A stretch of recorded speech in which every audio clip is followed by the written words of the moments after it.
இந்த அவசர தேவையை பூர்த்தி பண்ணுறதுன்னு சொல்லுவாங்க. அவசர தேவையை பூர்த்தி பண்ணுறதுக்காக தன்னோட சந்ததியை உருவாக்கிட்டு எப்படி சொல்கிறது, 5 வருஷத்துக்கு ஒரு தடவை தன்னோட சந்ததியை தவணை முறையில் இஎம்ஐயில் சாகடிக்கிற ஆளுங்க இருக்காங்க பாரு. எப்படின்னா, நமக்கு காசு கொடுத்து ஓட்டை கேட்குறவன் அயோக்கிய பயதான்னு தெரியும். அவன் நம்ம டவுசர் இருந்து தான் காசு எடுக்க போகிறான்.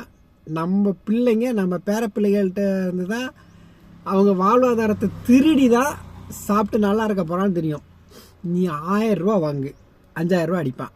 5000 ரூபா வாங்கு, 10,000 ரூபா அடிப்பான். 10,000 ரூபா வாங்கினீங்கன்னா எவ்வளோ அடிப்பான்? அடிச்சுக்கிட்டே தான் இருப்பான்.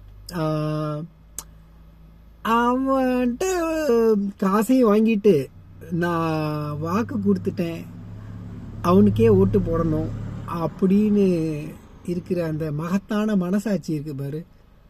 அடாடாடாடா, உங்கள் பிள்ளைங்க பேர பிள்ளைங்களாம் இதை கேட்டு சாகணும். இந்த மாதிரி ஒரு ஆளுங்க, ஒரு அப்பா அம்மா, ஒரு தாத்தா பாட்டி கிடைச்சதுக்கு கொடுத்து தான் வச்சுக்கணும் அவங்க.